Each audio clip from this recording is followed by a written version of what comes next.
So looking forward to the next year, we have the building blocks in place for these improved service account tokens, and it is alpha in 1.13, so if you want to go start using it, you can, and we would appreciate it if you would and give us feedback.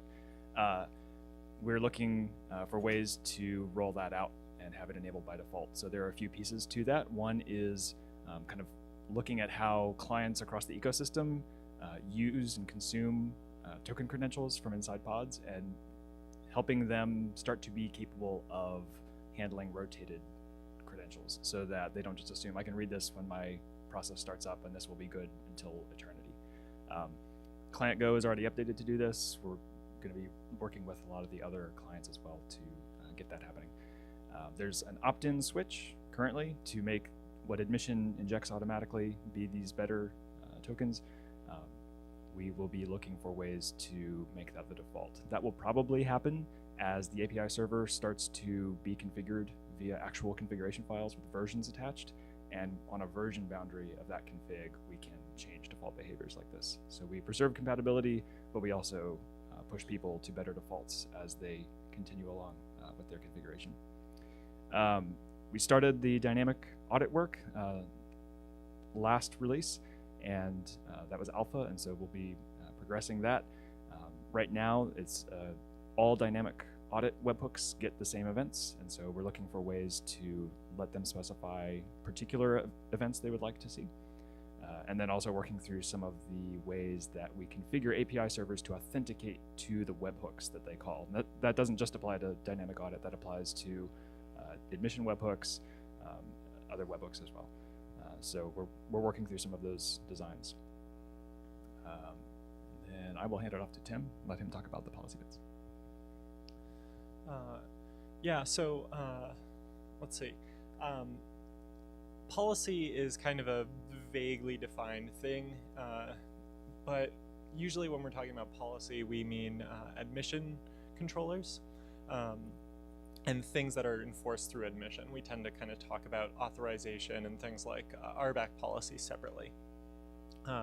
So one of the kind of big policy changes that happened in 2018 is dynamic admission controllers. When are they GA? Not yet, but they're usable now. And so we expect to see a lot more policy enforcement mechanisms coming through dynamic admission. And hopefully through 2019 see sort of an ecosystem around admission controllers and better policy enforcement kind of come into being around and through the dynamic admission controllers. And one area in particular that we're focusing on and talking to various different groups about is creating sort of a general purpose policy engine. So if you, for your organization, for instance, want to enable some really kind of very specific to your organization policy, like you can only be a privileged pod if you're using this image between the hours of 9 and 5, then you might not necessarily want to write your own admission webhook to implement that policy. And so the goal of these policy engines is to be able to express that in a sort of generic way through something like OPA, the Open Policy Agent, and Rego is the language that they use. We're also talking about new domain-specific policies. So when, for common use cases, you might not want to have to deal with writing a detailed configuration through Rego or another mechanism. And so we're talking about other domain-specific areas such as scheduling, which has been in review for a long time. We hope to kind of push that through in 2019. We've had conversations about image policies, so restricting kind of what registries or what repositories and what images you can use. And then there's a lot of issues with pod security policy, and I get a lot of questions about when it's going to GA. I'm not promising that pod security policy will go to GA, but this is it's an important area, and so we'll be thinking about kind of what the path forward for that is and how do we provide a solution around that. And then we kind of already talked about the node authorization and restriction plugins, but so far that effort has focused on the kubelet identity and the node identity and restricting what that identity is capable of. But there's other workloads that run on every node and have some privileges to the API server that an attacker could potentially, the attacker gets access to every credential on the node if they've compromised the node. And so we need to think about how we can apply similar restrictions to those workloads as well. So if this all sounds really cool to you and you want to get involved in SIG Auth, we have a few suggestions up here. But first I want to just give a disclaimer, which is the projects that we handle in SIG Auth have some really complex nuances because we're dealing with security issues that have potentially very serious implications. And so if you're working on a SIG Auth project, expect maybe a little more resistance through the review process. Maybe expect to need to do more iterations on your PRs than you might necessarily in other areas of the project. This isn't to say that other areas of the project don't take quality seriously. It's just, I don't know. We're all very paranoid, yeah. And it's not just you. We made Mike wait for 9 months to merge his service account token change, so very paranoid.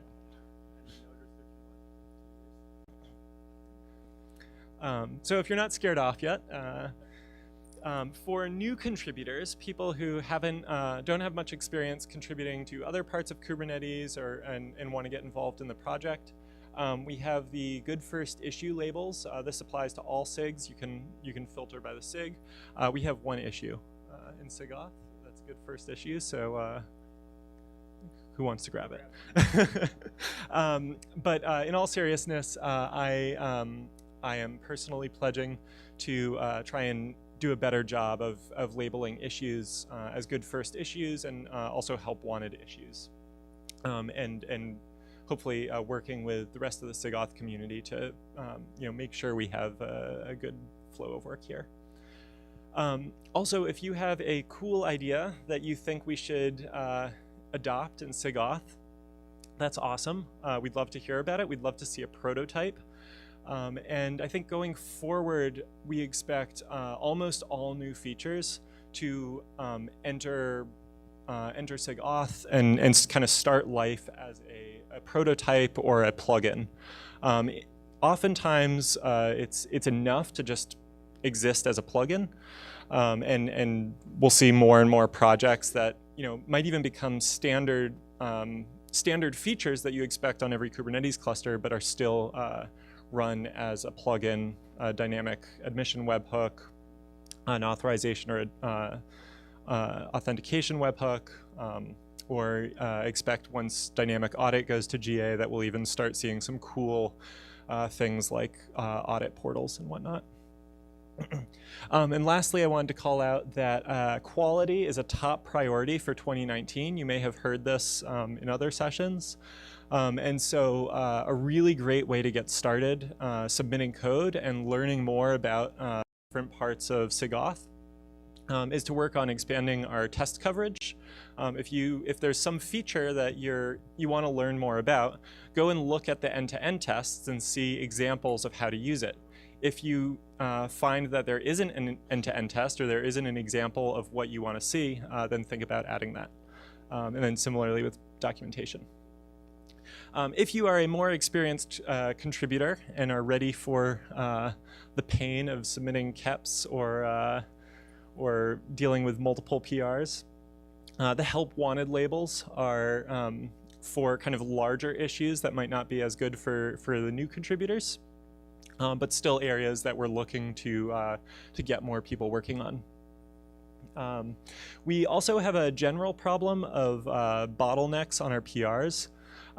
Since we can't clone Jordan, we're always looking for more PR reviewers. So even if you're not an actual, if you're not an official SIG Auth reviewer or approver, you can still take a first pass at PRs, and that's actually a great way to become a reviewer. If we see that you're doing a good job with the reviews that you've done, then we would like to promote you.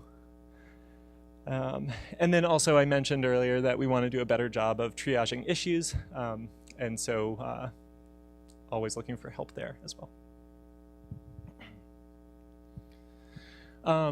That is all of the content that we had prepared, but we wanted to leave plenty of room for questions. So now we want to hear from you.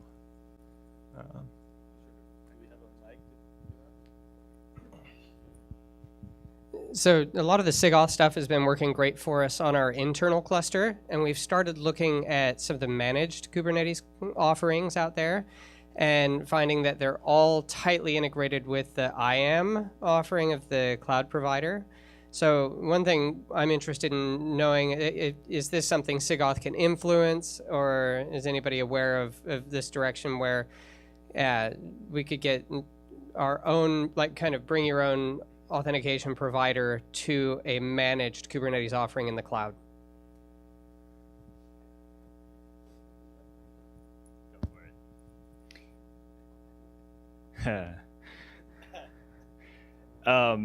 Authentication is one of those areas where every cluster is a special snowflake. Everybody has their authentication solution. If you are running on-premise, you've got existing systems you need to tie into. Cloud providers, managed providers have systems that they are going to hook into. I doubt that SIG Auth will probably push very hard to make extensible authentication like part of Conformance, like a requirement for a conformant cluster. I think that would always be the domain of the person running the cluster. So if that is something you care about, I would probably start talking to the providers that you are experiencing that with and asking them, do you intend to allow hooking in authentication? That is my view of the landscape and my expectation. I don't speak for providers or these guys necessarily, but I'm skeptical that providers that are responsible for maintaining SLOs on clusters are going to want to sort of allow identity, something as fundamental as identity, to be interfered with or like changed in ways that are unpredictable to them. That identity, not being able to count on the identities that come into your system make it really hard to kind of guarantee SLOs. So anyone have anything else they want to add? It was not too long ago we had someone come to our bi-weekly meeting, and I think they had a similar issue, and they basically worked around it by having a authenticating proxy that ran as cluster admin and then just impersonated whatever user it wanted to impersonate. So they controlled the tokens that came into their proxy, and as far as the cluster was concerned, the user was that user. Obviously auditing tracks it as the authenticating proxy is impersonating this user. That is a way around it because you can build any identity solution at that point because you control the proxy. In a slightly different vein, like even with OpenShift in the managed instances like on Azure, the only configuration for the IDP is the OIDC Azure integration because I think our expectation is that's what you want. I don't think you want to have like random other configurations on an Azure instance if you're on Azure. So that's kind of what I would expect. That basically covered. I think the impersonating proxy is probably a reasonable model that works on most clouds, and it's a very similar model of what we do to authenticate the main API server, the aggregator. That's how we forward authentication from the aggregator to extension APIs. So I'd like to see more projects employ that model and make that easy, an easy way to extend authentication.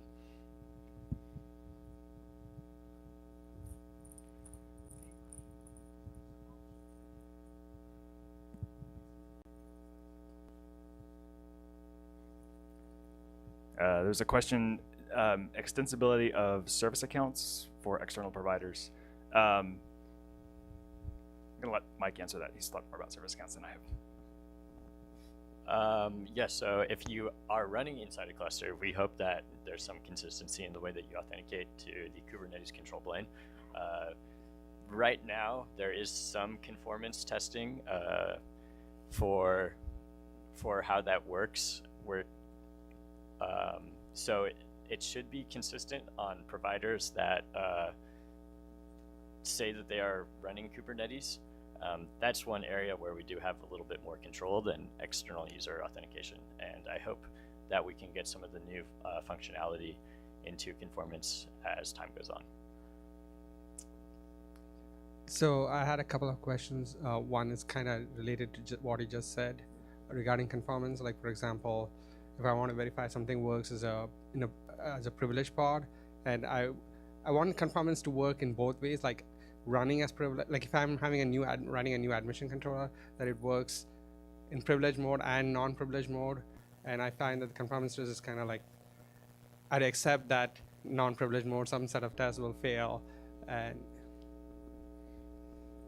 Yeah, so there's actually work underway, more as part of SIG architecture than SIG Auth, but to first of all make sure all the things that we are actually counting on are covered by conformance tests. There's a lot of functionality that has tests but is not yet part of the conformance suite, and there are several dimensions to conformance. You mentioned one, which is privileged versus unprivileged or less privileged.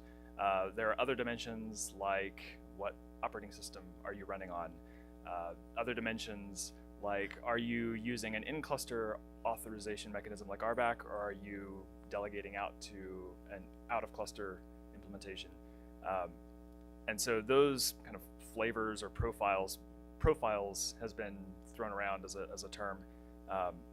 Having a way to say this is the conformance suite for the privileged profile and the unprivileged profile, and categorizing tests and thinking more deeply about what are the assumptions this test is making, and should it test one thing in privileged mode and maybe the negative of that thing in unprivileged mode? Make sure you definitely cannot run this container if you're not privileged.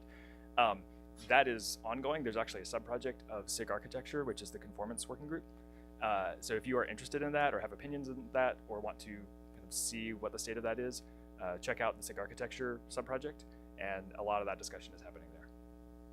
Okay, and one more question related to service accounts.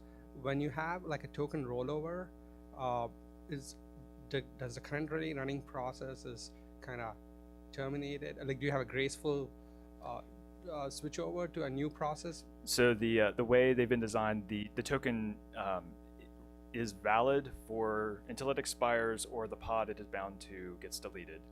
At a percentage of that time, the token gets rotated and a new one gets injected, but the old token is still valid. So there's an overlap of, I think it's a percentage of the lifetime, where the old token is still valid, but the new token is available for the process to pick up.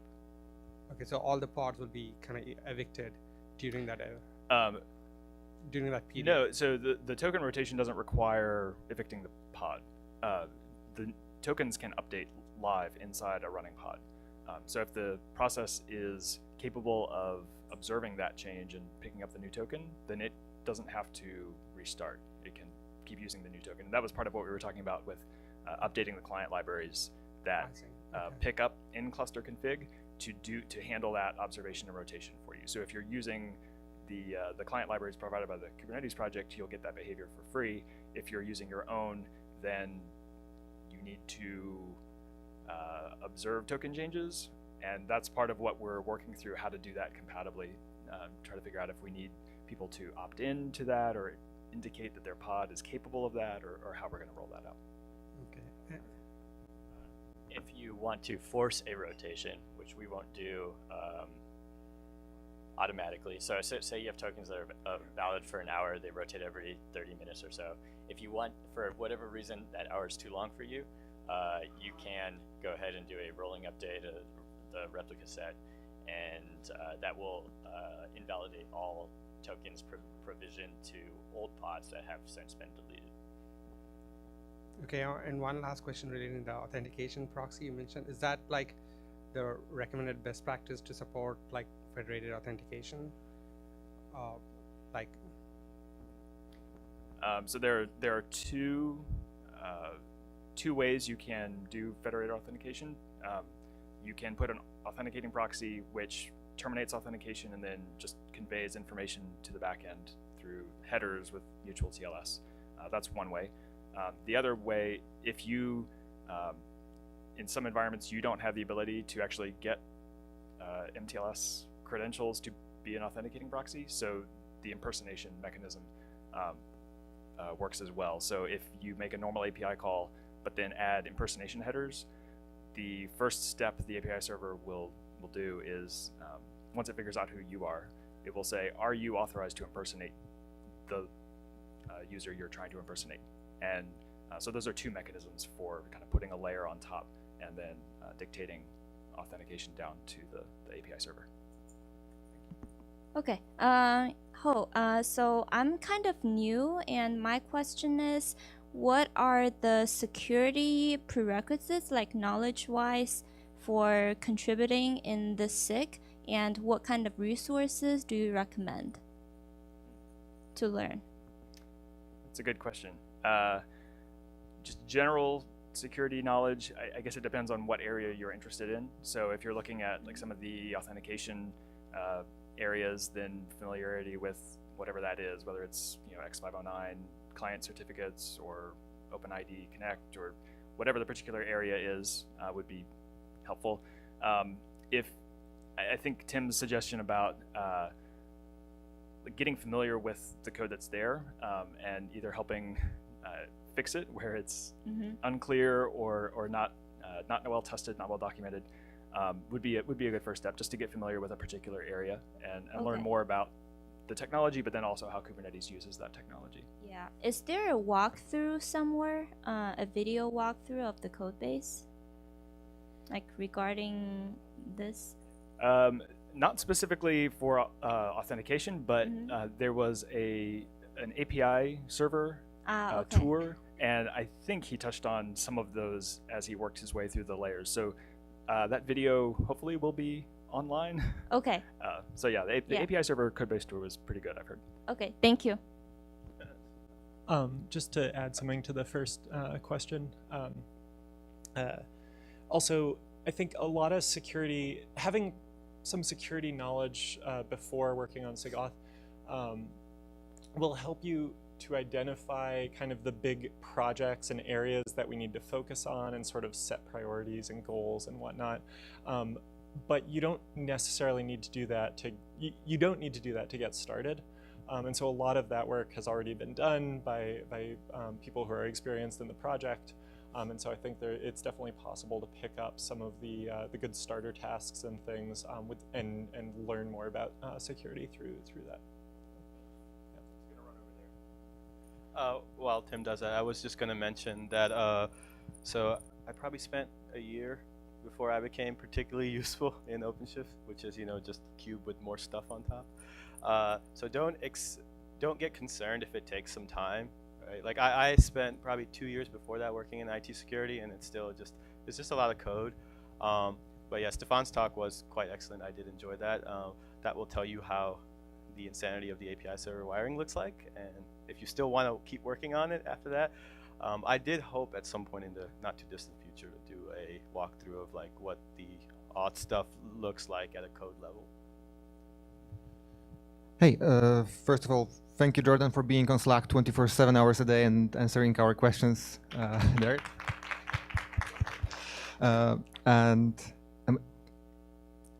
We're using webhook for validating bearer tokens. So essentially, we've built an external session management that we use to log into Kubernetes.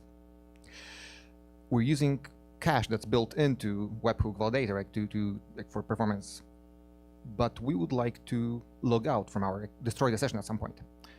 And then we would like to be able to tell Kubernetes and the webhook validator that the session is done, like clear the cache.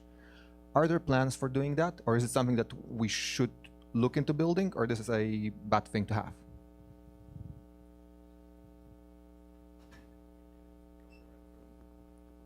So probably the fastest thing for you to do if you need this feature is to implement a some sort of local webhook caching that is able to do invalidation. I think caching by default in the webhook authenticator is somewhere around 10 seconds or something. So if you do a revocation, 5 minutes.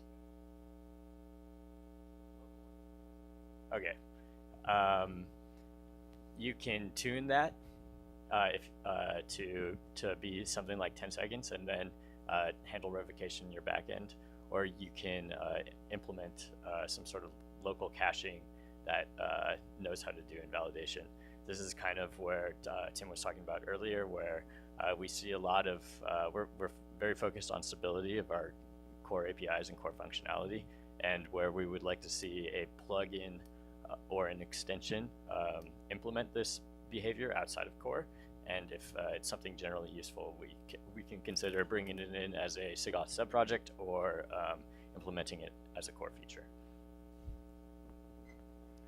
In general, things that increase the API surface are a lot slower and harder to get in, for good reason. Every API surface we support, we have to support basically forever.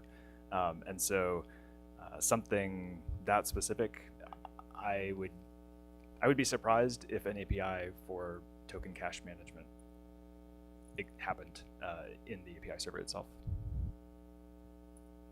Hi, my question is around service accounts. We as a company are trying to onboard some of our applications onto Kubernetes cluster. I work for T-Mobile, and we've been working on, we have a large amount of clusters on the Cloud Foundry stack, and Kubernetes is something that we just started off, and we are trying to onboard some of the applications on that, and but this question keeps coming from the security folks. What do you do with the service accounts? Like, how do they work, and how do you ensure security? Are there any other alternative security best practices when you're dealing with the service accounts?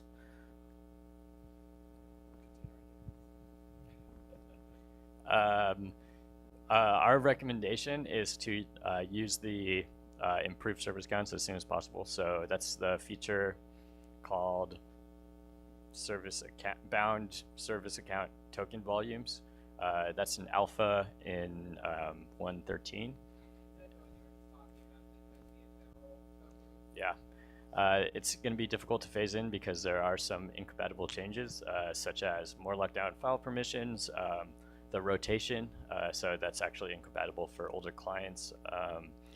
They're no longer able to be projected into environment variables, which was a behavior for secrets that we are discontinuing. So there's various hiccups that prevent us from doing this, enabling this broadly, and so we're working through those kinks. But if you are concerned about security, I highly recommend that you turn those on as soon as possible. And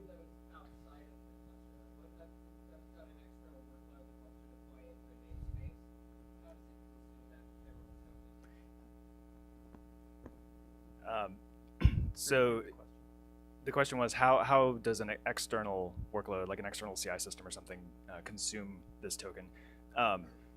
The tokens have the ability to be time limited, audience limited, and then bound to specific API objects. So the ones that are mounted into pods are bound to that pod. The token request API has the ability to generate these bound only to a service account. So you can still generate ones for use elsewhere, and it would be bound to an API object like the service account or a particular secret. So you can still generate them and take them outside the cluster. You have the ability to request very long-lived, time-bound ones, subject to what your cluster administrator said was their maximum supported token lifetime. So the cluster admin can say, I'm not going to mint tokens longer than a day or a week or a month. And you can say, I want one valid for 1,000 years, and they'll say, I'm sorry, here's one for a day.